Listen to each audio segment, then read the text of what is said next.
साप्ताहिक राशिफल 13 से 19 अप्रैल 2026 का जो सप्ताह है, इस सप्ताह का साप्ताहिक राशिफल का विस्तृत विश्लेषण करेंगे इस खास कार्यक्रम। चंद्रमा ग्रह कुंभ राशि, मीन राशि और मेष राशि में इस सप्ताह के अंदर गोचर करेंगे। चतुर्ग्रही इस सप्ताह में योग बनेगा, यानी कि सूर्य, मंगल, बुध, शनि, ये चारों ग्रह मीन राशि में गोचर करेंगे। चंद्रमा और राहु की युति बनेगा सप्ताह के प्रारंभ में। शुक्र ग्रह मेष राशि में, देव गुरु बृहस्पति मिथुन राशि में गोचर करेंगे और कुंभ राशि में, सिंह राशि में केतु ग्रह। तो गोचर ग्रह स्थिति सप्ताह में राहु और केतु के अंदर ही सारे ग्रह गोचर करेंगे। चंद्रमा भी प्रारंभिक समय के बाद राहु और केतु के अंदर आने वाले हैं।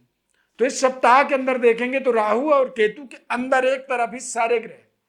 तो ये सप्ताह कैसा रहेगा? ये कुछ राशियों के लिए बेहद लाभदायक होगा और कुछ राशियों के लिए इसमें कुछ सावधानी भी रखनी जरूरी होगी। दरअसल हम गोचर को समझने के लिए चंद्रमा का गोचर इस्तेमाल करते हैं। जैसे कि आपका राशि कोई राशि है, एग्जाम्पल के लिए मेष राशि, और चंद्रमा कुंभ राशि में चल रहे हैं, यानी कि आपके राशि से 11वां चंद्रमा।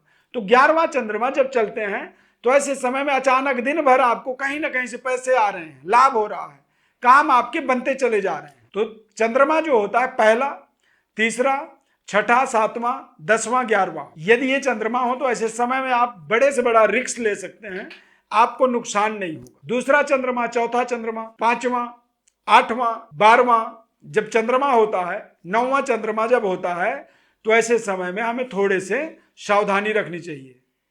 अच्छे से अच्छा कार्य भी हम जब करते हैं तो वहां पर भी कुछ ना कुछ नुकसान, निगेटिविटी का योग बनता है। क्रमेण भाग्योदयमर्थ हानिम जयम भयम शोक मरोगतांश्च। फल दीपिका में चंद्रमा के बारे में बताया गया कि क्रमेण भाग्योदयमर्थ हानिम, दूसरा चंद्रमा यदि हो आपके राशि से और आप कोई भी रिस्क लेते हैं तो उसमें आपका समझ लीजिए कि धन का नुकसान होगा, अर्थ हानिम बताया है। तो चंद्रमा के आधार पर ही पूरी विस्तृत आपको विश्लेषण बताने वाले हैं। इस चार्ट को आप ध्यानपूर्वक देखें और अपने राशि के बारे में विस्तार से सुनेंगे। तो सबसे पहले बात करेंगे मेष राशि। मेष राशि के जातकों के लिए चंद्रमा 11वें, 12वें और पहले, यानी कि सप्ताह में बड़ी आमदनी का योग भी बनेगा और इस सप्ताह में आपके पद प्रतिष्ठा का विस्तार भी होगा। सप्ताह के मध्य में खर्चे थोड़े से आपके ज्यादा होंगे, बढ़ेंगे, तथा आपको इस सप्ताह में कुछ बड़ी शुभ समाचार जरूर मिलेगी, या तो सप्ताह के प्रारंभिक में या सप्ताह के अंत में। 13 से 19 मई के बीच में दाम्पत्य जीवन का, पारिवारिक जीवन का सुखद वातावरण आपका बना रहेगा। व्यापारिक डेवलपमेंट के लिए इस समय बेहद शानदार रहेगा। इस समय अवधि में यात्रा करने से आप थोड़ा सा परहेज कर सकते। वृषभ राशि वाले जातकों के लिए ये सप्ताह, पूरे सप्ताह आप अपने कार्य क्षेत्र में बिजी रहेंगे। ताकतवर तरीके से अपने महत्वपूर्ण कार्यों को आप करते चले जाएंगे। इस सप्ताह में आपके अचानक रुके हुए, जो आपके पैसे रुक गए थे, पेमेंट जो रुका हुआ था, वो पेमेंट आपको मिलेगा, जिससे आपकी आर्थिक स्थिति बेहतर होगी और इस सप्ताह में आप बेहद कॉन्फिडेंट रहेंगे। पारिवारिक संतुलन मजबूत बनेगा। संतान के द्वारा, बच्चों के द्वारा कुछ बड़ी उपलब्धि इस सप्ताह में मिल सकती है। यात्रा आपके लिए बेहद लाभदायक होंगे और इस सप्ताह में कुछ बड़े बड़े शुभ समाचार, नोटिफिकेशन आपको मैसेज के रूप में मिलने वाले हैं। मिथुन राशि वाले जातकों के लिए सप्ताह के प्रारंभिक समय में आपको थोड़े से अपने स्वास्थ्य का ध्यान रखना। 8वां चंद्रमा जो है या 9वां चंद्रमा जो होता है, वो आपसी घर परिवार के अंदर ही थोड़ी सी विवाद, कलह, क्लेश, पति पत्नी का आपसी एक तरह से मतभेद उत्पन्न कर देता है। तो इन चीजों से आपको बचना होगा। जब आप प्रारंभिक समय को ऐसे बच के निकालेंगे तो फिर आपका चंद्रमा मजबूत होगा, जो आपके लिए आपके करियर में कुछ बड़ी अपॉर्चुनिटी क्रिएट करेगा, आमदनी का नया रास्ता दे सकता है। लंबे समय से आप जिस प्रोजेक्ट पर, जो चीज आप बना रहे थे, वो आपकी सफल हो सकती है। भूमि भवन का लाभ हो सकता है और इस सप्ताह में आप तेज गति से अपने विकास कार्यों को कंप्लीट करने में सफल होंगे। संबंध, रिश्ते बेहतर रहेंगे। पारिवारिक जीवन आपका संतुलित रहेगा। बस सप्ताह के प्रारंभ में थोड़ी सी टेंशन, तनाव आपकी बढ़ेगी। कर्क राशि वाले जातकों के लिए चंद्रमा का 8वें, 9वें और 10वें घर में गोचर होना, यानी कि सप्ताह में कुछ बड़ी सफलता तो मिलेगी, लेकिन स्वास्थ्य को लेकर के थोड़ी परेशानी हो सकती है। कोल्ड, कफ या फीवर जैसी समस्या आपको परेशान कर सकता है। अपने भाग्य से आपको असंतुष्टि होगी। पिता और पैतृक लोगों के साथ में आपके थोड़े से तालमेल कमजोर होंगे। पूर्वजों के, पितरों के आशीर्वाद का भी अभाव होगा, जिससे ज्यादा मेहनत करनी पड़ेगी, रिजल्ट कम मिलेगा। इसलिए बिना फल के उम्मीद किए हुए इस सप्ताह में आप कठिन वर्क, अपनी परिश्रम, मेहनत करते रहें। पानी वाले जगहों में थोड़ी सावधानी रखना है, पानी से इन्फेक्शन का योग बनेगा या पानी में आपको थोड़ी सी दिक्कत हो सकती है। सिंह राशि, सिंह राशि वाले जातकों के लिए व्यापारिक डेवलपमेंट के लिए सप्ताह बहुत शानदार काम करेगा। हालांकि सप्ताह में आपको ड्राइविंग सावधानी से करनी चाहिए। इस सप्ताह में आप भाग्य के बजाय अपने कर्म को यदि प्रधानता देंगे तो आप ज्यादा सुखी रहेंगे। पारिवारिक जीवन संतुलित रहेगा, दाम्पत्य जीवन का लाभ मिलेगा और जीवन साथी के भाग्य का आपको इस सप्ताह में पूरा पूरा फायदा होने वाला है। कन्या राशि, कन्या राशि वाले जातकों के लिए छठे, सातवें और आठवें घर में चंद्रमा गोचर करेगा, यानी कि कुछ बड़े कर्जे इस सप्ताह में आप समाप्त कर सकते हैं। कारोबार व्यापार में कुछ बड़ी खुशखबरी इस सप्ताह में मिल सकती है। अविवाहित हैं तो विवाह से संबंधित कुछ बड़ी बातचीत हो सकती है। इस सप्ताह में गाड़ी चलाएं तो सावधानी रखें, आठवें घर में चंद्रमा होगा। तो जब आप गाड़ी चलाते हैं, फिर मान लीजिए आप और 10 काम करते हुए चलते हैं, तो इससे आपके एक तरह से समस्या उत्पन्न होने का योग बनता है। आठवां चंद्रमा कई बार अचानक चोट चपेट, घटना दुर्घटना से व्यक्ति को जोड़ता है।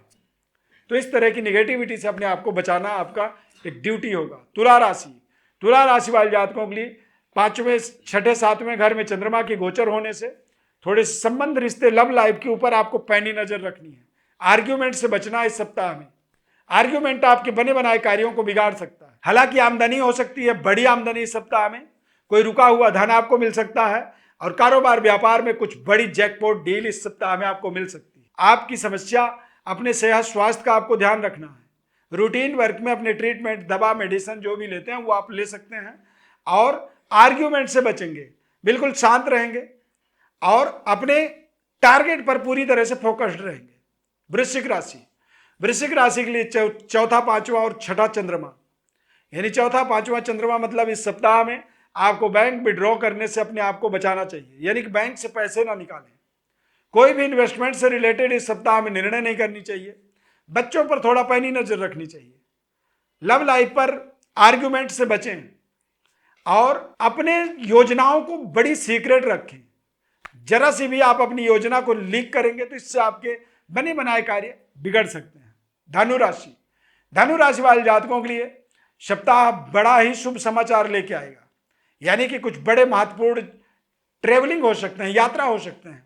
नौकरी को लेकर के कुछ बड़ी समाचार आपको इस सप्ताह में प्रारंभिक समय में मिल सकता है। भाई बहनों का इस सप्ताह में आपको सहयोग मिलेगा। बस ध्यान रखना है कि भूमि, भवन और वाहन से संबंधित, क्रय विक्रय से संबंधित कोई भी बड़ा निर्णय इस सप्ताह में नहीं करनी चाहिए। अपने लव पार्टनर के साथ किसी भी तरह का कोई मतभेद उत्पन्न ना होने दें। कोई डाउट, संदेह है भी तो आप चुपचाप देखते रहें। कोई भी चीज बोलने से आपने आपको बचाना होगा, अन्यथा आपके संबंध, रिश्तों में दरार पड़ सकती है। मकर राशि, मकर राशि वाले जातकों के लिए द्वितीय, तृतीय और चतुर्थ भाव में चंद्रमा, यानी कि पारिवारिक जिम्मेदारी बढ़ेगी। धन को लेकर के थोड़ी सी चिंताएं आपकी सप्ताह में बढ़ेंगी। जॉब में कुछ बड़ी खुशखबरी मिल सकती है। करियर के अंदर कुछ बड़े सफलता के योग बनेंगे इस सप्ताह में, तथा भाई बहनों का कुछ बड़ा सहयोग इस सप्ताह में आपको मिलेगा। भूमि, भवन, क्रय विक्रय का कोई भी निर्णय इस सप्ताह में आपको नहीं करनी चाहिए। कुंभ राशि, कुंभ राशि वाले जातकों के लिए सप्ताह बेहद शानदार रहेगा। इस सप्ताह में कुछ बड़ी शुभ समाचार आपको मिलने वाला है। पद प्रतिष्ठा का विस्तार हो सकता है, प्रमोशन हो सकता है, मनपसंद स्थानांतरण हो सकती है, या फिर नई नौकरी का अपॉइंटमेंट लेटर आपके हाथ में मिल सकता है। भाई बहनों के साथ, परिवार के साथ संबंध आपके अच्छे रहेंगे। जीवन साथी का भी आपको पूरा पूरा सहयोग इस सप्ताह में मिलने वाला है। फाइनेंशियली आप देखेंगे कि आपका भारी भरकम ग्रोथ इस सप्ताह में अवश्य होगा।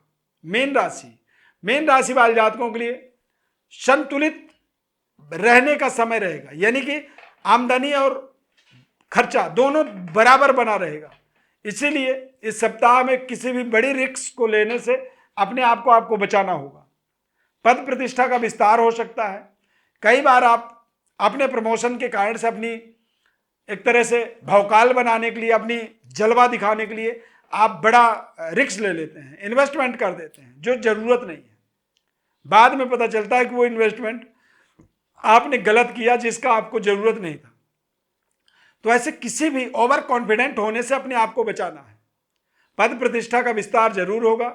पारिवारिक संतुलन बना रहे, इस चीज का आपको ध्यान रखना होगा, क्योंकि 12वां पहला और दूसरा चंद्रमा जो होता है ये कई बार वाणी में दोष उत्पन्न कर देता है, यानी कि जो भी बातचीत करेंगे इससे लोग नाखुश हो सकते हैं, आसपास का वातावरण आपका निगेटिव हो सकता है। प्रिय दर्शकों, आप अपने बारे में और विस्तृत विश्लेषण को जानना चाहते हैं समझना चाहते हैं तो हमारे व्हाट्सएप नंबर पर अपने बर्थ डिटेल्स लिख करके आप जरूर भेजें। हमारे द्वारा आपको संपूर्ण विश्लेषण निःशुल्क रूप से बताया जाएगा। सब्सक्राइब, लाइक, शेयर जरूर करें। हमारे साथ इस खास कार्यक्रम को यहां तक देखने के लिए आपको बहुत बहुत धन्यवाद। भगवान श्री राम की कृपा आपके ऊपर सदैव बनी रहे। Thank you for watching. जय श्री राम।